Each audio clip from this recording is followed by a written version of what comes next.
Next நாம் என்ன பார்க்க போகிறோம்னா திடக்கழிவு மேனேஜ்மெண்ட். திடக்கழிவுனா சாலிட்னா திடப்பொருள்னு அர்த்தம். வேஸ்ட்னா கழிவுன்னு அர்த்தம். மேனேஜ்மெண்ட்னா மேலாண்மை. அப்போ திடக்கழிவு மேலாண்மைன்னு அர்த்தம். அது எப்படி நம்ம சரி செய்யணும் அதுதான். சாலிட் வேஸ்ட் மெயின்லி இன்க்ளூட் அப்படின்னா சாலிட் வேஸ்ட்னால் திடக்கழிவு மெயின்லினா முக்கியமாக அடங்கியுள்ளது. இன்க்ளூட்னா வைத்திருக்கிறது, அடங்கியுள்ளது, எதை கொண்டுள்ளது. சாலிட் வேஸ்ட் மெயின்லி முக்கியமாக கொண்டுள்ளது. எதை கொண்டுள்ளது? Municipal waste. முனிசிபாலிட்டினா டவுனில் முனிசிபாலிட்டி கழிவுகள் அண்டு ஹாஸ்பிட்டல் வேஸ்ட். ஹாஸ்பிட்டலில் உள்ள கழிவுகள் இதெல்லாம் திடக்கழிவுகள். ரைட்டா. அடுத்து இண்டஸ்ட்ரியல் வேஸ்ட். இண்டஸ்ட்ரியில் திரவம் இருக்கும், திடப்பொருளும் இருக்கும். ரைட்டா. அப்போ இண்டஸ்ட்ரியல் வேஸ்ட்னால் தொழிற்சாலை கழிவுகள். அண்டு நெக்ஸ்ட்டு என்னது வேஸ்ட்னா எலக்ட்ரானிக் வேஸ்ட். அப்போ நம்ம வீட்டில் கம்ப்யூட்டர் ரிப்பேர் ஆகுது இல்லையா, வீட்லேயும் திடக்கழிவுகள் இருக்குது. ரைட்டா. அப்போ எலக்ட்ரானிக் வேஸ்ட் இவைகள் அனைத்தும் திடக்கழிவுகள் என்று குறிப்பிடுகிறார்கள். அடுத்து சாலிட் வேஸ்ட் ஆர் டம்ப்டு அப்படின்னா சாலிட் வேஸ்ட்னா திடக்கழிவுகள், ஆர் டம்ப்டுனா குவிக்கப்படுகின்றன. இந்த சாயில் மண்ணில் போய் ஒரு இடத்துல குமிக்கிறாங்க. ரைட்டா. எல்லாரும் எடுத்துகிட்டு போய் ஒரு இடத்துல குமிக்கிறாங்க. கவர்மெண்ட் இதை எல்லா வீட்லேயும் வாங்கிட்டு போய் ஒரு இடத்துல குமிக்கிறாங்க. அதான் சொல்கிறான் திடக்கழிவுகள் ஆர் டம்ப்டுன்னு குவிக்கப்படுகின்றன. இந்த சாயில் மண்ணில் குவிக்கப்படுகின்றன. விச் ரிசல்ட் அதன் முடிவில் என்ன ஆகுது? இந்த லேண்ட்ஸ்கேப் பொல்யூஷன். அதன் முடிவாக என்ன ஆகுறதுன்னு சொன்னால் லேண்ட்ஸ்கேப் பொல்யூஷன் உண்டாகிறது. அப்போ லேண்ட்ஸ்கேப் பொல்யூஷன் என்ன? லேண்ட்ஸ்கேப்னா நிலப்பரப்புன்னு அர்த்தம். ரைட்டா. அப்போது பொல்யூஷன் என்னது? நிலப்பரப்பு மாசுபடுகிறது. ரைட்டா. ஒரு இடத்துல போய் நீங்கள் மொத்தத்தை வாங்கிட்டு போய் புதைக்கும் போது அதுக்கு சுற்றியுள்ள நிலங்கள் மாசுபடுகிறது. ரைட்டா. த சாலிட் வேஸ்ட் ஆர் டம்ப்டுன்னா குவிக்கப்படுகின்றன. இந்த சாயில் மண்ணில் குவிக்கப்படுகின்றன. அப்போது விச் ரிசல்ட் அதன் காரணமாக ரிசல்ட்னா முடிவில்னா அதன் காரணமாக என்னது? இன் லேண்ட்ஸ்கேப் பொல்யூஷன் சொன்னால் லேண்ட்ஸ்கேப் பொல்யூஷன் என்ன சொன்னேன்? நிலப்பரப்பு. அதன் காரணமாக நிலப்பரப்பு மாசுபடுகிறது. லேண்ட்ஸ்கேப்னா நிலப்பரப்பு, பொல்யூஷன்னா மாசுபடுகிறது. ரைட்டா. அடுத்து இந்த படத்தை ஏற்கனவே காமிச்சிட்டேன். ரைட்டா. அடுத்து நெக்ஸ்ட் வாங்க. நெக்ஸ்ட் என்னது? Solid waste management involves. அப்போ சாலிட் வேஸ்ட் மேனேஜ்மெண்ட்னா திடக்கழிவு மேலாண்மை என்பது சொல்லப்படுகிறது. இன்வால்வ்ஸ்னால் வைத்திருக்கிறது, அது செய்யப்படுகிறது. என்னது? த கலெக்ஷன் சொன்னால் என்னது? நான் என்ன சொன்னேன்? கலெக்ஷன் சொன்னால் என்னது? சேகரித்தல். அதாவது திடக்கழிவு மேலாண்மை என்பது இன்வால்வ்ஸ்னால் கொண்டுள்ளது. எதை கொண்டுள்ளது? என்னது? திடக்கழிவு மேலாண்மை சாலிட் வேஸ்ட் மேலாண்மை கொண்டுள்ளதுன்னா செய்யப்படுகிறது. எதை சொல்லுகிறது, குறிப்பிடுகிறதுனா த கலெக்ஷன் சேகரித்தல். அடுத்து ட்ரீட்மெண்ட்னு என்னது? சுத்தப்படுத்துதல். ரைட்டா. இதை சேகரிக்கணும், இந்த கழிவுகளை வீடு வீடாக போய் சேகரிக்கணும். அடுத்து அதை சுத்தப்படுத்துதல். And proper disposing of solid material. Proper டிஸ்போசிங்னு சொன்னால் என்னது? வெளியேற்றுதல். அதாவது சரியான முறையில் ப்ராப்பர் டிஸ்போசல்னால் சரியான முறையில் வெளியேற்றுதல்னா அதை வெளியேற்றுறது, வெளியில் போய் போடுறது, குப்பையில் கொண்டு போய் போடுறது. Proper disposal of solid material. இது கலெக்ஷன் பண்ணணும், சேகரிக்கணும், அடுத்து சுத்தப்படுத்தணும். ரைட்டா. அடுத்து மூணாவது ப்ராப்பர் சரியான முறையில் அதை வெளியேற்றணும். ஆஃப் சாலிட் ப்ராப்பர்ட்டி சரியான முறையில் அந்த சாலிட் ப்ராப்பர்ட்டியை வெளியேற்றணும். ரைட்டா. அந்த சாலிட் ப்ராப்பர்ட்டி என்னவாக இருந்தது? இஸ் டிஸ்கார்டட்னா நிராகரிக்கப்பட்டது. அதாவது நிராகரிக்கப்பட்ட தேவையில்லை என்று சொல்லப்பட்டது. தட் இஸ் எதை குறிக்குது? சாலிட் ப்ராப்பர்ட்டியை வேஸ்ட்டை குறிக்குது. இந்த சாலிட் வேஸ்ட்னது திடக்கழிவுகள். தட் இஸ் டிஸ்கார்டட் என்னது? நிராகரிக்கப்பட்டுள்ளது. யாரால் நிராகரிக்கப்பட்டது? From the house hold. வீடுகளிலிருந்து நிராகரிக்கப்பட்ட. அப்படின்னா வீடுகளில் வேண்டாம்னு சொல்லி குப்பையில் போடுறாங்க. ரைட்டா. அதை தூக்கிட்டு வரோம். இப்போ நம்ம டவுனில் போனால் ஒவ்வொரு தொட்டி வச்சுருப்பாங்க, வீட்டுக்கு வெளியில் தொட்டி வச்சுருப்பாங்க. அது அந்த தொட்டியில் போய் நம்ம போட்டணும், கம்ப்யூட்டர் என்னமோ அவங்க எடுத்துகிட்டு போயிடுவாங்க. ரைட்டா. அதான் வீடுகளில் நிராகரிக்கப்பட்ட திடக்கழிவுகள். அண்டு இண்டஸ்ட்ரியல் ஆக்டிவிட்டீஸ் அப்படின்னா வீடுகள் மற்றும் தொழிற்சாலைகள் நடவடிக்கையில் நிராகரிக்கப்பட்டனா வேண்டாம் என்று குப்பையில் போடப்பட்ட பொருட்களை நாம் என்ன பண்ணணும்? ஃபஸ்ட்டு கலெக்ஷன் பண்ணணும். முனிசிபாலிட்டிக்காரங்க கலெக்ஷன் பண்ணணும். அடுத்து ட்ரீட்மெண்ட், அதை சுத்தப்படுத்தணும். அதுக்கடுத்து என்ன பண்ணணும்? அதை ப்ராப்பர் டிஸ்போசல் என்ன செய்யணும்? வெளியேற்றணும்னா எங்கே கொண்டு போய் சேர்க்கணும், அங்கே கொண்டு போய் சேர்க்கணும். இவைகள் தான் சாலிட் வேஸ்ட் மேனேஜ்மெண்ட் சொல்கிறான். ரைட்டா. திரும்பி படிக்கிறேன். சாலிட் வேஸ்ட் மேனேஜ்மெண்ட்னா திடக்கழிவு மேலாண்மை என்பது இன்வால்வ்ஸ் இருக்கின்றன. என்னது த கலெக்ஷன் சொன்னது சேகரித்தல், அடுத்து மற்றும் ட்ரீட்மெண்ட் சுத்தப்படுத்துதல், அடுத்து ப்ராப்பர் டிஸ்போசல் சரியான முறையில் வெளியேற்றுதல் of solid material. Solid material இந்த திடக்கழிவுகள் சரியான முறையில் வெளியேற்றுதல். இப்போ தேட்டீஸ்ன்னு சொல்கிறான். தேட்டீஸ் அவைகள் எங்கேருந்து வந்தது? தேட்டீஸ். அந்த திடக்கழிவு எங்கேருந்து வந்தது? தேட்டீஸ் எதை குறிக்கிறது? அவைகள் அப்படின்னா திடக்கழிவுகள். டிஸ்கார்டட்னா நிராகரிக்கப்பட்டவை, வேண்டாம் என்று சொல்லப்பட்டவை. அப்போ that is discarded from the house hold, வீடுகளில் வேண்டாம் என்று சொல்லப்பட்டவை. அண்ட் இண்டஸ்ட்ரியல் ஆக்டிவிட்டி, தொழிற்சாலை நடவடிக்கைகளிலும் வேண்டாம் என்று சொல்லப்பட்டவை. வேண்டாம்னு சொல்லி குப்பையில் போட்டுடுறாங்க, வீட்டுக்கு வெளியில் குப்பை தொட்டியில் போட்டுருவாங்க. நீங்கள் உங்கள் வீட்டில் கிராமத்தில் இல்லை, அங்கே டவுனில் குப்பை தொட்டி இருக்கும், அந்த தொட்டியில் போட்டுருவாங்க. அவங்க முனிசிபாலிட்டிக்காரங்க வந்து பிரித்து எடுத்துகிட்டு போயிடுவாங்க. ரைட்டா? அது வேண்டாம் என்று சொல்லப்பட்டது தான் திடக்கழிவுகள்ன்றான். Methods of solid waste disposal. இப்போ மெத்தட்ஸ்னு வழிமுறைகள் of solid waste disposal. Solid வேஸ்ட்னால் திடக்கழிவுகளை அகற்றுதல். டிஸ்போசல் என்னது? அகற்றுதல். அப்போ வழிமுறைகள், அதாவது திடக்கழிவுகளை அகற்றும் வழிமுறைகள். மெத்தட்ஸ்னால் வழிமுறைகள். அப்போது ஆஃப் சாலிட் வேஸ்ட்னால் திடக்கழிவுகளை அகற்றுதல். டிஸ்போசல்னா அகற்றும் வழிமுறைகள் அப்படின்னா. இப்போ ஃபஸ்ட்டு செக்ரிகேஷன் என்னது? செக்ரிகேஷனை பிரித்து எடுக்கணும். குப்பைத்தொட்டில் எல்லாத்தையும் தான் போடுவாங்க. ஊசியை போடுவாங்க, துணிமணியை போடுவாங்க, பிளாஸ்டிக்கை போடுவாங்க. பிளாஸ்டிக்கில் மக்கும் பொருள் மக்காத பொருளும் பிரித்து எடுக்கணும். மக்குற பொருளை தனியாக எடுக்கணும், மக்காத பொருள் தனியாக. பயோடிகிரேடபிள், நான் பயோடிகிரேடபிள்னு எடுப்பாங்க. முனிசிபாலிட்டிக்காரங்க வந்து எடுப்பாங்க. ரைட்டா? அங்கே வந்து பிரிப்பாங்க, குப்பை தொட்டியில் பிரிப்பாங்க. அதான் செக்ரிகேஷன் சொன்னால் தனித்து பிரித்தல். ரைட்டா? செக்ரிகேஷன் என்ன சொல்கிறாங்க? தனித்து பிரிப்பாங்க, அந்த குப்பையை தனித்து பிரிப்பாங்க குப்பை தொட்டிலேருந்து. It is the separation of different type of waste material அப்படின்னா இது பிரிக்கப்படுகிறது. இந்த செக்ரிகேஷன் என்பது இது செக்ரிகேஷன் மீனிங் இது தனித்து பிரித்தல். ரைட்டா? தனித்து பிரிப்பாங்க. ரைட்டா? அப்போ தனித்து பிரித்தல் தான் செக்ரிகேஷன் சொல்லுவாங்க. இது என்ன சொல்கிறாங்கன்னா இட் இஸ் த செப்பரேஷன். இது இருக்கிறது. செக்ரிகேஷன் என்பது இருக்கிறது, தனித்து பிரித்தல் இருக்கிறது. இது செப்பரேஷன் பிரிக்கப்படுகின்றன. எவ்வாறாக பிரிக்கப்படுகின்றன? ஆஃப் டிஃபரண்ட் டைப், வெவ்வேறு விதமாக பிரிக்கப்படுகின்றன. எவைகள்? வேஸ்ட் மெட்டீரியல்னால் அதாவது கழிவு பொருட்கள் வெவ்வேறு விதமாக, அந்த தொட்டியில் போடப்பட்ட கழிப்பொருட்கள் வெவ்வேறு விதமாக பிரிக்கப்படுகின்றன. லைக் உதாரணமாக பயோடிகிரேடபிள்னால் மட்கும் தன்மை உள்ளது, அது விவசாயத்துக்கு பயன்படும். ரைட்டா? மட்கும் தன்மையுள்ள பொருள். பயோடிகிரேடபிள்னால் மட்கி போனால் சிதைந்து விவசாயத்துக்கு பயன்படும். மட்கும் தன்மையுள்ளது. மற்றும் நான் பயோடிகிரேடபிள் வேஸ்ட் அப்படின்னா மட்கும் தன்மையுள்ள கழிவுகள் மற்றும் நான் பயோடிகிரேடபிள் அப்படின்னா மட்காத தன்மையுள்ள கழிவுகள் என்று இரண்டாக பிரிக்கப்படுகின்றன. இந்த கழிவுகள் செக்ரிகேஷன் அப்படின்பது தனித்து பிரித்தல். ரைட்டா? அப்போ இது எப்படி டெஃபனிஷன் விளக்கமாக சொல்கிறேன்னா இட் இஸ் த செப்பரேஷன். இது பிரிக்கப்படுகிறது. எதை பிரிக்கிறாங்க? ஆஃப் டிஃபரண்ட் டைப், வெவ்வேறு விதங்களில் பிரிக்கிறாங்க. அப்போ எதை பிரிக்கிறாங்க? Waste material. அப்போ கழிவுப் பொருட்களை வெவ்வேறு விதமாக பிரிக்கிறார்கள். அப்போ என்னென்ன விதம் அப்படின்னா லைக் உதாரணமாக பயோடிகிரேடபிள் மட்கும் பொருள். அப்போ நான் பயோடிகிரேடபிள் வேஸ்ட் அப்படின்னா மட்காத கழிவு. மட்காத கழிவு. அந்த வேஸ்ட்டுன்ற ரெண்டுக்கும் காமன் பிரிக்கிறாங்க.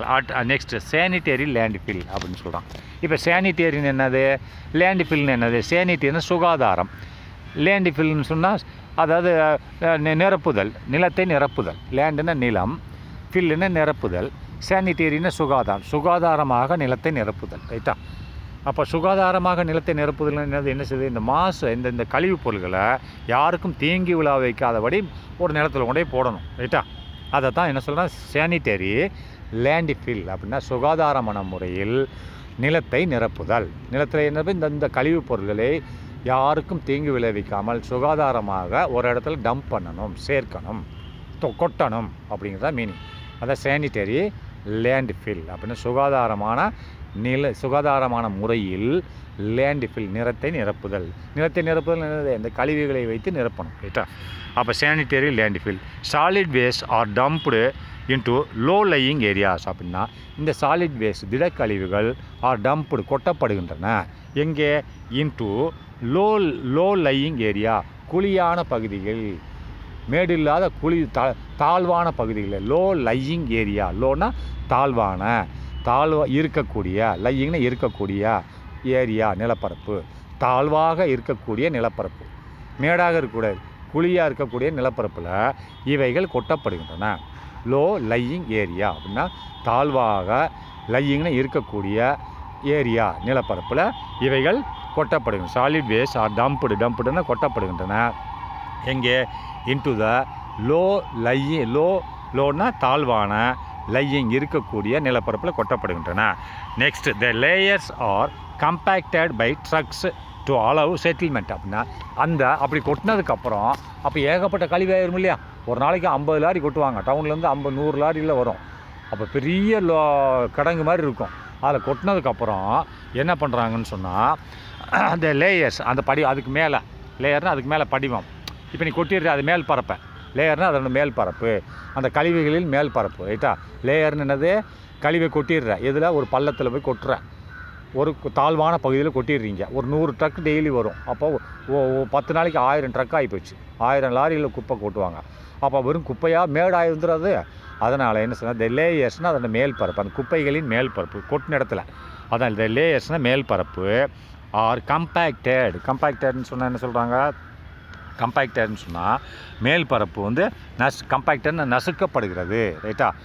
இது த மேல் பரப்பு ஆர் நசுக்கப்படுகிறது by trucks to allow settlement. ட்ரக்குன்னா லாரிகளால் நசுக்கப்படுகிறது. லாரிகளை மேலே ஏற்றி அதை 10 டைம் இந்த ரோலர் இருக்கு இல்லையா? நம்ம ரோடை சரி பண்ணுறாங்க இல்லையா? ரோடை நசுக்கிறாங்க இல்லையா?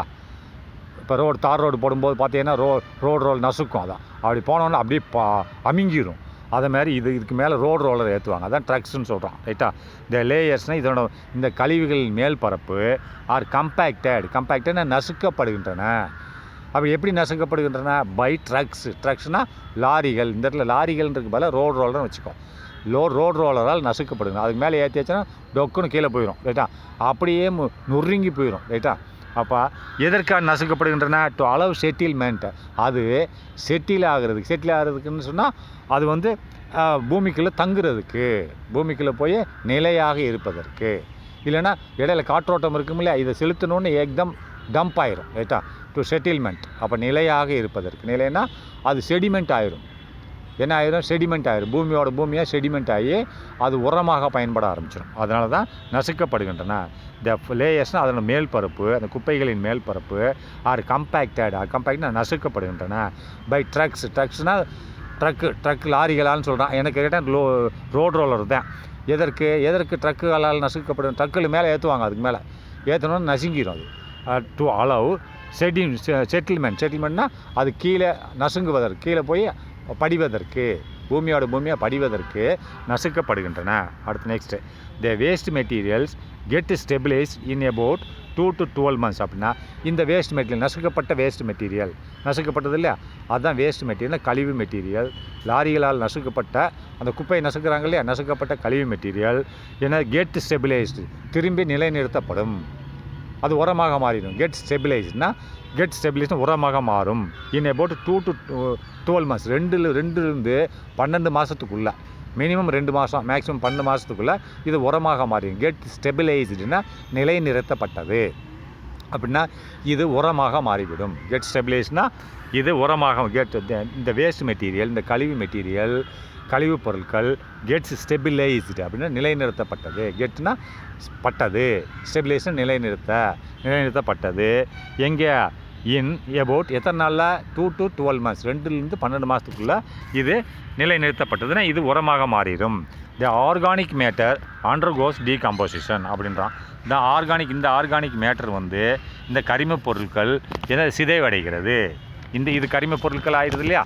அப்போ இது சிதைவடைஞ்சதுன்னா உரமாக மாறிடும். தி ஆர்கானிக் மேட்டர், இது லாரி வச்சு நசுக்கி பூமி ஆக்கிடுறாங்க. அப்போ இது ஆர்கானிக் மேட்டரை சிதைவடைஞ்சிருது, ரைட்டா? இந்த ஆர்கானிக் மேட்டர் என்ன செய்கிறது? மேட்டர்னா பொருட்கள், மேட்டர்னா சப்ஸ்டன்ஸ், ரைட்டா? ஃபிசிக்ஸில் படிச்சிருக்கோம்ல, இதில் கெமிஸ்ட்ரியில். அப்போ அது ஆர்கானிக் மேட்டர் அப்படின்னா சப்ஸ்டன்ஸ், இந்த பொருட்கள் அண்டர்கோஸ்னால் செய்யப்படுகிறது. எவ்வாறாக? டீகாம்போசிஷன் சிதைவடையுமாறு செய்யப்படுகிறது, ரைட்டா? சிதைவடைஞ்சு உரமாக மாறிவிடும், ரைட்டா? அடுத்து நெக்ஸ்ட், இனிசினேட்டர்னா எரியூட்டுதல் என்னது? எரிக்கிறது, ரைட்டா? இனிஷினேட்டர்னா எரியூற்றுதல், ரைட்டா? அப்போ என்னது இனிஷினேட்டர்னா எரியூட்டுதல். எப்படி அப்படின்னு பார்ப்போம். எரியூட்டுதல் என்னன்னு பார்ப்போம். இது எப்படின்னா, இப்போது சில இது எரிச்சிருவாங்க. ஹாஸ்பிட்டல்லாம் பார்த்தீங்கன்னா ஒரு பெரிய தொட்டி மாதிரி இருக்கும், அதில் போட்டு எரிச்சிருவாங்க, ரைட்டா? சில பொருள் எரியும் பொருள்களை எரிச்சிருவாங்க. எரியாத பொருளை தான் இந்த குப்பையில் போடுவாங்க, ரைட்டா? அதான் இது எரியூட்டுதல்னா. இனிஷினேட்டர்னால் எரியூட்டும் ஒரு சாதனம், ரைட்டா? அந்த சாதனத்துக்குள்ளே அந்த எது எரியுமோ குப்பை கூலங்கள் எரியிற இதெல்லாம் உள்ளே போட்டு எரித்து சாம்பல் ஆக்கிடுவாங்க. அதான் இனிஷினேட்டர்னு சொல்லுவாங்க. இது இனிஷினேட்டர், அதுக்கு பேர் எரியூட்டும் எரியூட்டும் சாதனம். அப்போ இனிஷினேஷன்னா எரியூட்டுதல், செயல்முறையை குறிக்குது, சாமான குறிக்கலை. இனிஷினேட்டர் அப்படின்றது எரியூட்டும் சாதனம், அதில் தான் போட்டு எரியூட்டுவாங்க. அவன் என்ன சொல்கிறான்? இனிஷினேஷன் சொன்னான். இனிஷினேஷன் எரியூட்டுதல், செயல்முறையை குறிக்குது, ரைட்டா? அப்போ இது ஒரு செயல்பாடை குறிக்குது. இனிஷினேஷன் எரியூட்டுதல். அப்போ எரியூட்டுறது எங்கே எரிக்கிறான் வேஸ்ட் மெட்டீரியல் எங்கே எரிக்கிறான் அப்படின்றத பார்ப்போம். It is the burning of non biodegradable அப்படின்னா இதை எரிக்கிறது தன்மை உடையது. இட் இஸ் பேர்னிங்னா இது எரிக்கப்படுகிறது. எது பயோடிகிரேடபிள்னா அது சிதைவடையும் பொருள், அது பூமியில் போட்டு மக்க செய்து உரமாக்கிடுவாங்க, ரைட்டா? இது நான் பயோடிகிரேடபிள் அப்படின்னா இது மக்காத பொருள், இது உரமாகாது, அதனால் எரியூட்டுறாங்க, இது எரிக்கிறாங்க. இட் இஸ் பேர்னிங், இது எரிக்கப்படுகிறது. அது எது எரிக்கப்படுது? ஆஃப் நான் பயோடிகிரேடபிள் அப்படின்னா இது மட்காத பொருள், மட்கும் தன்மை இல்லாதது. பயோடிகிரேடபிள்னா மட்கும் தன்மை உடையது, அது உரமாக பயன்படும் பூமியில் போட்டேன்னா. இது ரெண்டாக பிரிக்கிறான் இல்லையா? பயோடிகிரேடபிள், நான் பயோடிகிரேடபிள். பயோடிகிரேடபிள்னா மட்கும் தன்மை உள்ளது, நான் பயோடிகிரேடபிள்னா மட்காத தன்மை உள்ளது. இந்த பிளாஸ்டிக்னு சொல்கிறோம் இல்லையா, இதுகள் தான் அது. இட் இஸ் எ பேர்னிங், இது எரிக்கப்படுகிறது of non biodegradable solid waste அப்படின்னா அதாவது மட்கும் தன்மை இல்லாத திடக்கழிவுகள் எரியூட்டப்படுகின்றன. இட் இஸ் பேர்னிங்னா எரியூட்டப்படுகின்றன. ஆஃப் நான் பயோடிகிரேடபிள்னா மட்காத தன்மை உள்ள சாலிட் வேஸ்ட் அப்படின்னா திடக்கழிவுகள் எரியூட்டப்படுகின்றன. அப்படின்னா பிராக்கெட்டில் மெடிக்கல் வேஸ்ட் அப்படின்னா மெடிக்கல் கழிவுகள். மெடிக்கல் இந்த மாதிரி கழிவுகள் எக்கச்சக்கம் இருக்குது ஆஸ்பத்திரியில்.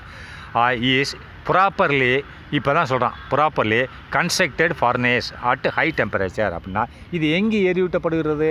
தரையிலையா? இல்லை, ஒரு ஃபர்னேஸ், ஒரு அடுப்புனா ஒரு சிலிண்டர் மாதிரி இருக்கும், அதில் உள்ளே போட்டு எரிப்பாங்க. அது அந்த சிலிண்டருக்குள்ளே தான் எரியும், வெளியில் வராது, ரைட்டா? எரிஞ்சு சாம்பலாக போயிடும். இஸ் ப்ராப்பர்லி, ஒழுங்கான முறையில் கன்ஸ்ட்ரக்டட், அமைக்கப்பட்டுள்ளது. எரியூட்டப்படுற எங்கே? இஸ் ப்ராப்பர்லி, நல்லா கவனிங்க, இஸ் ப்ராப்பர்லி கன்ஸ்ட்ரக்டட் ஃபர்னேஸ், உலை, பெரிய உலை, ஃபர்னேஸ் அட் ஹை டெம்பரேச்சர் அப்படின்னா அதிகமான வெப்பநிலையை தாக்குப்பிடிக்கக்கூடிய ஃபர்னேஸ். அந்த ஃபர்னேஸ், அந்த உலை எரிஞ்சு எரியக்கூடாது இல்லையா? அது எரிக்கும்போது உலையும் சேர்ந்து எரிஞ்சிடக்கூடாது. அதனால் அதிகமான வெப்பத்தை தாக்குப்பிடிக்கக்கூடிய ஃபர்னேஸ்னு உலையில் இந்த பொருட்களை எரியூட்டுறாங்க, அதுதான் மீனிங், ரைட்? இட் இஸ் பேர்னிங்னா இது எரிக்கப்படுகிறது. அவைகள் எதை எரிக்கப்படுகிறது? Of non biodegradable solid waste அப்படின்னா அதாவது நான் பயோடிகிரேடபிள்னு சொன்னால் மட்கும் தன்மை இல்லாத, மட்காத சாலிட் வேஸ்ட்னா திடக்கழிவுகளை எரியூட்டுறாங்க. எங்கே? இஸ் ப்ராப்பர்லி, ஒழுங்கான முறையில். எங்கே எரியூட்டுறாங்க? ப்ராப்பர்லி கன்ஸ்ட்ரக்டட் ஃபர்னேஸ், அதாவது ப்ராப்பர்லி சரியான முறையில் வடிவமைக்கப்பட்ட உலையில் எரியூட்டுறாங்க. அட் ஹை டெம்பரேச்சர், அதிகமான வெப்பநிலையில் எரியூட்டுறாங்க, ரைட்டா? அதிகமான வெப்பநிலையில் தான் எரியூட்டணும், ரைட்டா? அப்போ தான் அது எரியும். அடுத்து நெக்ஸ்ட்டு கம்போஸ்டிங்னு சொன்னால் என்னென்னு பார்ப்போம், ரைட்டா? கம்போஸ்டிங்னு சொன்னால் உரமாக்குதல், ரைட்டா? கம்போஸ்டிங்னா உரமாக்குறது, ரைட்டா?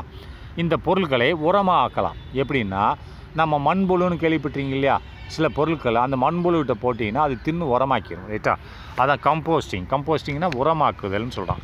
அப்போ உரமாக்குதல்னு என்னென்னு பார்ப்போம், ரைட்டா? உரமாக்குதல்னு சொல்கிறது பயோடிகிரேடபிள்னா மக்காத பொருட்கள். இதுவும் அப்படி மக்கிற பொருளை தான் பூமியில் போட்டலாம். மக்காத பொருளை சில இது அது எரியூட்டிட்டான், இன்னும் சில இது மக்காத பொருட்கள் இருக்கும், அதை என்ன பண்ணுறான்னு சொல்கிறான். அதான் கம்போஸ்ட்னு உரமாக்குறான். எப்படி ஆக்குறான்னு பார்ப்போம். பயோடிகிரேடபிள் மேட்டர் அப்படின்னா மட்காத பொருட்கள், மேட்டர்னா பொருட்கள் தான், ரைட்டா? அப்போ மட்காத பொருட்கள் ஆஃப் சாலிட் வேஸ்ட்னா திடக்கழிவுகளில் உள்ள மட்காத பொருட்களை நல்லா பார்த்துங்க. பயோடிகிரேடபிள் மேட்டர்னா மட்காத பொருட்கள் ஆஃப் சாலிட் வேஸ்ட் அப்படின்னா திடக்கழிவுகளில் உள்ள மட்காத பொருட்கள் இஸ் டைஜஸ்டட், செரிக்கப்படுகிறது. அது தின்றும். எதுனா இந்த மக்காத பொருளை எர்த்துவாம்னு இருக்கு இல்லையா, எர்த்துவாம்ஸ்னால் மண்புழுகள் இதை தின்னுரும். ரைட்டா, இதை தின்னு டைஜஷன் பண்ணிடும், சேமிச்சிடும். அல்லது சில மைக்ரோப்ஸ் இருக்குது, சில மைக்ரோப்னா நுண்ணுயிர் கிருமிகள், அது இதை தின்னு அது சேமிச்சிடும். ரைட்டா, அதை தான் சொல்கிறான். பயோடிகிரேடபிள்னா மட்காத பொருட்கள் ஆஃப் சாலிட் வேஸ்ட், திடக்கழிவுகளில் உள்ள மக்காத பொருட்கள் இஸ் டைஜஸ்ட்னா செரிமானமாக்கப்படுகிறது. யாரால் செரிமானமாக்கப்படுகிறது? பை மைக்ரோபியல் ஆக்ஷன், அப்படின்னா நுண்ணுயிர் கிருமிகள் நடவடிக்கையால், அப்படின்னா அது தின்னு செமிச்சிருதுன்னு அர்த்தம். பை மைக்ரோபியல் ஆக்ஷன், மைக்ரோபியல்னா நுண் உயிர் கிருமிகளின் நடவடிக்கையால், அல்லது எர்த்துவாம் மண்ணுக்குள்ள ஒரு புழு இருக்குது பார்த்துருக்க நீளமாக, மண்புழுவால் இவைகள் உட்கொள்ளப்பட்டு செமிக்கப்படுகின்றன. அது இதை தின்னு செமிச்சிடும் பயோடிகிரேடபிள். அண்டு கன்வெர்டட் இன்ட்டு ஹூமஸ், அப்படி தின்னு செமிச்சதுக்கப்புறம் அது ஆய் போகுதில்ல, அந்த ஆய் தான் ஹூமஸாக மாறுது. ஹூமஸ்னு என்னது? மட்கிய பொருளாக மாறுகிறது. ரைட்டா, இந்த மட்காத பொருளை அந்த மண்புழு மற்றும் மைக்ரோபியல் அது தின்னுட்டு மட்கும் பொருளாக மாற்றுகிறது. ரைட்டா, தின்னு செமிச்சிடுது. ரைட்டா, அப்போ மட்காத பொருள் அப்படியே பூமியில் போட்டோன்னா பூமிக்கு கேடு. அப்போ இந்த மண்புழுகிட்டையும் இந்த மைக்ரோபியல்கிட்டையும் கூட இப்போ போட்டேன்னா அது சாப்பிட்டு செமிச்சு அது வெளிக்கு போகுது இல்லையா, அந்த வெளிக்கு போகிறது நம்மளுக்கு உரமாக மாறிவிடுகிறது. அதை ஹூமஸ்னால் உரம். ரைட்டா, அப்போ அண்ட் இஸ் கன்வெர்டட், அப்படி நல்லா திரும்பி படிக்கிறேன். Biodegradable matter of solid waste அப்படின்னா திடக்கழிவுகளின் மட்காத பொருட்கள். ரைட்டா, இஸ் டைஜஸ்டட், அவைகள் செரிக்கப்படுகின்றன. எப்படி செரிக்கப்படுகின்றன? சாப்பிட்டு செரிக்கப்படுகிறது. பை மைக்ரோபியல் ஆக்ஷன், நுண்ணுயிர் கிருமிகளின் நடவடிக்கையால், அப்படின்னா அது சாப்பிட்டுன்னு அர்த்தம். அல்லது எர்த்துவாமின் நடவடிக்கைன்னா அது சாப்பிடுதுன்னு அர்த்தம். அண்டு அதற்கடுத்து இந்த சாப்பிட்டு தின்னுச்சுன்னா அது இருக்காது இல்லையா, அண்டு அது வெளிக்கு போகுது இல்லையா, அதுதான் உரம். அண்டு கன்வெர்டட் இன்ட்டு ஹூமஸ்னால் உரமாக மாற்றப்படுகிறது. ரைட்டா, மட்கிய பொருளாக மாற்றப்படுகிறது. அடுத்து நெக்ஸ்ட்டு ரீசைக்கிளிங் வேஸ்ட். அப்படி ரீசைக்கிளிங்னு சொன்னால் மறுசுழற்சி கழிவுகள்னு அர்த்தம். சில கழிவுகளை மறுசுழற்சி செய்யலாம். ரைட்டா, அடுத்து லாஸ்ட்டில் மறுசுழற்சி கழிவுகள். அப்போ மறுசுழற்சி கழிவுகள்னு என்னென்னு பார்ப்போம். அப்போ ரீசைக்கிளிங் அப்படின்றது மறுசுழற்சி அதில் எதில் வருதுன்னு பார்க்கலாம். ரைட்டா, மறுசுழற்சின்றது உங்களுக்கு லாஸ்ட்டில் தான் வரும். அப்போ என்ன சொல்கிறான்னு சொன்னால் பேப்பர் ஃப்ரம் த புக்ஸ், அப்படின்னா நம்ம புத்தகத்தில் உள்ள பேப்பர்கள். ரைட்டா, பேப்பர் ஃப்ரம் த புக்ஸ், புத்தகத்தில் உள்ள பேப்பர்கள். மேகசின், பத்திரிகை பேப்பர்கள். அண்டு நியூஸ் பேப்பர், நம்ம அன்றாட படிக்கக்கூடிய செய்தித்தாள்கள். நம்ம புத்தகத்தில் உள்ள பேப்பரோ அல்லது மேகசின் வார செய்தித்தாளில் உள்ள பேப்பரோ அல்லது செய்தித்தாள் நியூஸ் பேப்பரில் உள்ள பேப்பர்களோ ஆர் ரீசைக்கிள்டு, இவைகள் மறுசுழற்சி செய்யப்படுகின்றன. இந்த பேப்பர்கள் ரீசைக்கிள்னா மறுசுழற்சி செய்யப்படுகின்றன. எதற்கு? To produce paper in paper mill, அப்படின்னா இதை கூழாக்கி, இந்த பேப்பரை மறுசுழற்சி என்னதான், இதை கூழாக்கி திரும்பி பேப்பர் உண்டாக்குவாங்க. நீ பேப்பரை பேப்பர் கடைக்காரனை கொடுத்தீங்கன்னா அவன் பேப்பர் மில்லுக்கு அனுப்பிடுவான். அவன் திரும்பி அது மில்லில் போட்டு கூழாக்கிடுவாங்க. பேப்பர் கூழ், பல்ப்புன்றால பேப்பர் பல்ப் அப்படின்னா பேப்பர் கூழுன்னு அர்த்தம். அப்போ கூழாக்கி திரும்பி புது பேப்பரை உண்டாகி வரும். ரைட்டா, அதுதான் சொல்கிறேன். ரீசைக்கிளிங்னா மறுசுழற்சி செய்யப்படுகிறது. நான் திரும்பி சொல்கிறேன். பேப்பர்ஸ் ஃப்ரம் ஓல்டு புக், பழைய புத்தகம், மேகசின்ஸு அண்டு நியூஸ் பேப்பர்கள், இதில் உள்ள பேப்பர்கள் அனைத்தும் ஆர் ரீசைக்கிள்னு மறுசுழற்சி செய்யப்படுகின்றன. எதற்கு? To produce paper. ப்ரொடியூஸ் பேப்பர்னால் பேப்பர்களை உண்டாக்க. இன் பேப்பர் மில்லில் பேப்பர்களை மறுசுழற்சி செய்து உண்டாக்குவதற்கு இந்த பழைய பேப்பர்கள் பயன்படுத்தப்படுகின்றன. ரைட்டா, அடுத்து நெக்ஸ்ட்டு அக்ரிகல்ச்சர் வேஸ்ட். இப்போ விவசாய கழிவுகள், இதுவும் மறுசுழற்சி செய்யலாம். அது என்னென்னு பார்ப்போம். அப்போ அக்ரிகல்ச்சர் வேஸ்ட்னால் விவசாய கழிவுகள். லைக்கு உதாரணமாக, அதாவது இது மறுசுழற்சி செய்யலாம், திரும்பி பயன்படுத்தலாம். இப்போ அக்ரிகல்ச்சர் வேஸ்ட்னால் விவசாய கழிவுகள். லைக் உதாரணமாக கோகனட் செல்ஸ்ன்னு சொன்னால் என்னது? கோகனட் செல்லுன்னு சொல்லுவாங்க. அப்போ நம்ம இந்த கோகனட்ன்றது இப்போ அந்த தேங்காய் இருக்கு இல்லையா, தேங்காயிலேருந்து வரக்கூடிய கழிவுப் பொருட்கள். ரைட்டா, அதை நீங்கள் மறுசுழற்சி செய்யலாம். கோகனட் வேஸ்ட்டுன்னு சொல்லுவாங்க. ரைட்டா, கோகனட் செல்ன்றது கோகனட்னா நம்ம தேங்காயில் வர நார் இதெல்லாம் நீங்கள் மறுசுழற்சி செய்து அதை பயன்படுத்தலாம் அப்படின்னு சொல்கிறான். அடுத்து ஜூட் காட்டன் ஸ்டாக்கிங் அப்படின்னா சணல், ரைட்டா. அடுத்து என்ன பண்ணுறான், கோகனட் செல்ஸ்னால் கோகனட்டில் உள்ள நார்கள். அடுத்து ஜூட் காட்டன் ஸ்டால்க் அப்படின்னு சொன்னால் ஜூட் காட்டன் ஸ்டாக்கில்னால் சணல், ரைட்டா, சணல், ரைட்டா. அடுத்து ஜூட்டுனா சணல். அடுத்து காட்டன் ஸ்டாக்கில்னு சொன்னால் பருத்தியில் வரக்கூடிய விதைகள்னு சொல்லுவாங்க, ரைட்டியா. பருத்தியின் என்ன சொல்லுவாங்க, அதாவது பருத்தியின் விதைன்னு தான் சொல்லுவாங்க, ரைட்டா. அப்போ ஜூட்டுன்னா என்னது, சணல். அடுத்து காட்டன் ஸ்டாக்னால் பருத்தியின் கொட்டைகள்னு சொல்லுவாங்க, ரைட்டா. பருத்தியின் கொட்டைகள்னு சொல்லுவாங்க, அது காட்டன் ஸ்டாக், ரைட்டா. ஃபஸ்ட்டு என்னது, கோகனட் செல், நார்கள், கோகனட்டோட நார்கள். அடுத்து ஜூட், ரெண்டாவது என்ன, ஜூட்னா சணல். மூணாவது காட்டன் ஸ்டாக், காட்டன்னா பருத்தியின் கொட்டைகள். அடுத்து பேகேஜ் ஆஃப் சுகர் கேன் சொன்னால் என்னது, கரும்பு சக்கை. கரும்பை பிழிஞ்சி ஜீன் எடுத்துருவாங்க இல்லையா, கரும்பை பிழிஞ்சி அந்த ஜூஸ் எடுத்துருவாங்க. நீ கரும்பு ஜூஸ் விற்கிறவன்ட்ட போனீங்கன்னா அந்த கரும்பை பிழிம்பி ஜூஸ் உனக்கு கொடுத்துட்டு அந்த சக்கையை தூக்கில போட்டுறான் இல்லையா, சக்கை தூக்கில, அதுதான் பேகேஜ்னு சொல்லுவாங்க. பேகேஜ்னால் கரும்பு சக்கை, ரைட்டா. பேகேஜ் ஆஃப் சுகர் கேன்னா இதை நீ மறுசுழற்சி பண்ணலாம். மறுசுழற்சி பண்ணி ஒரு பொருளாக உண்டாக்கலாம். மிஷினில் போட்டு இதை நீ மறுசுழற்சி பண்ணி ஏதாவது பொருளாக உண்டாக்கலாம். அப்போ என்னென்னத்தை, காட்டன் அதாவது கோகனட் சேல் நார்களை உண்டாக்கலாம், ஜூட் சணலையும் உண்டாக்கலாம் மறுசுழற்சி செய்து. அடுத்து காட்டன் ஸ்டால்க்குனா காட்டன் கொட்டைகள், பருத்தி கொட்டைகளையும் உண்டாக்கலாம். அடுத்து பேகேஜ் ஆஃப் சுகர் பேகேஜ்னா கரும்பு சக்கையை மறுசுழற்சி செய்து ஒரு பொருளாக உண்டாக்கலாம். அடுத்து பேடி ஹக்ஸ்க்குன்னு சொன்னால் என்னது, தவிடுன்னு அர்த்தம், ரைட்டா.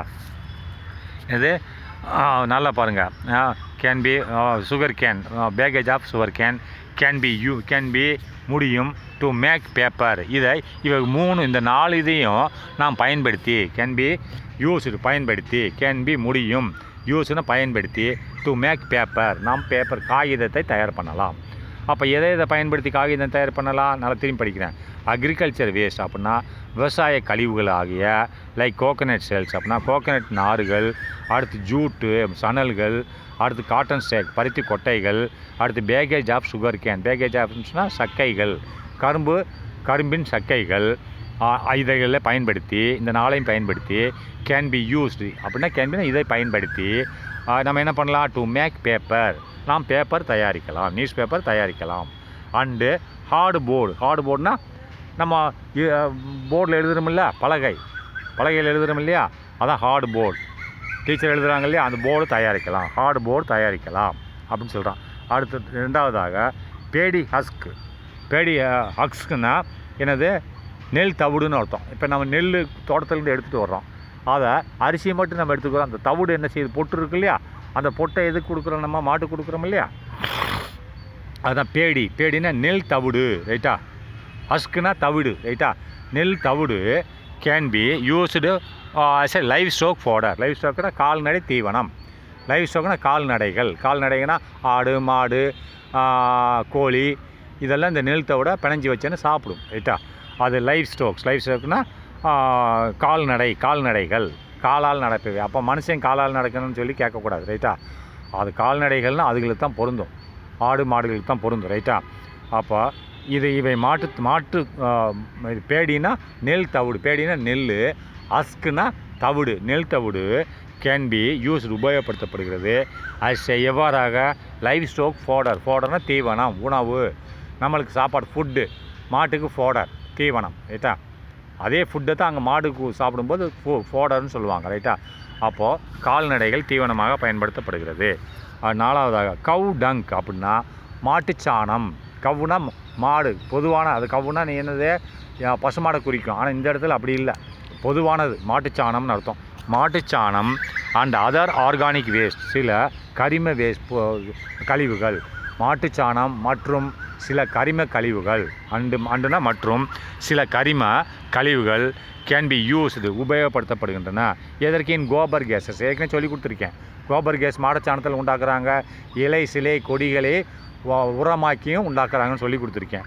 கோபர் கோபர் டங்குன்னு என்னது, மாட்டுச்சாணம் அண்டு சில அதர் ஆர்கானிக் வேஸ்ட்னா ஆர்கானிக் கரிம கழிவுகள் இவை ரெண்டும் சேர்ந்து கேன் பி யூஸ் உபயோகப்படுத்தப்படுகின்றன இன் கோபர் கேஸ் தயார் பண்ண. கோபர் கேஸ் பிளான்ட் அப்படின்னா கோபர் கேஸ் நிலையத்தில், கோபர் கேஸ் தயார் பண்ணும் நிலையம்னு அர்த்தம். அந்த கோபர் கேஸ் நிலையத்தில் இவைகள் உபயோகப்படுத்தப்படுகின்றன. எதற்காக வேண்டிய?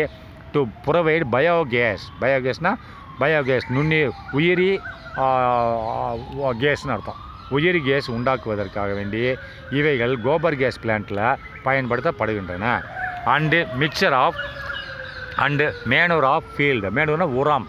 இந்த கோபர் கேஸையும் சில ஆர்கானிக் மெட்டீரியலையும் பயன்படுத்தி, எதில் பயன்படுத்தி? கோபர் கேஸ் பிளான்ட்டில் பயன்படுத்தி என்ன உண்டாக்குறாங்க? டு ப்ரொவைட் பயோகேஸ் உண்டாக்குறாங்க. அது போக மற்றும் மேனூர்னா உரத்தையும் உண்டாக்குறாங்க. கேஸ் உண்டானவோ உரம் வரும், மீதி பொருட்களை உரமாக மாறிடும் இல்லையா? அண்டு மேனூரு ஃபார் ஃபீல்டுனா நம்ம ஏரியா நிலப்பரப்புக்கு, நம்ம விவசாயத்துக்கு ஃபீல்டுன்னு விவசாயத்துக்கு உரங்களும் அதிலிருந்து கிடைக்கின்றன. கோபர் கேஸில் அந்த கோபர் கவு டங்கில் அந்த மக்கும் பொருள் ஆர்கானிக் மெட்டீரியலையும் என்னத்தை உபயோகப்படுத்தி கோபர் கேஸ் பிளான்ட்டில் இட்டு அதுக்கடுத்து எதை உண்டாக்குறாங்க? பயோகேஸை உண்டாக்குறாங்க. மீதி உள்ள கழிவுகளை என்ன பண்ணுறாங்க? மேனூர் உரமாக பயன்படுத்துகிறார்கள். சரி, இது முடிஞ்சு. நெக்ஸ்ட்டு நாளைக்கு ஃபிசிக்ஸ் கெமிஸ்ட்ரி.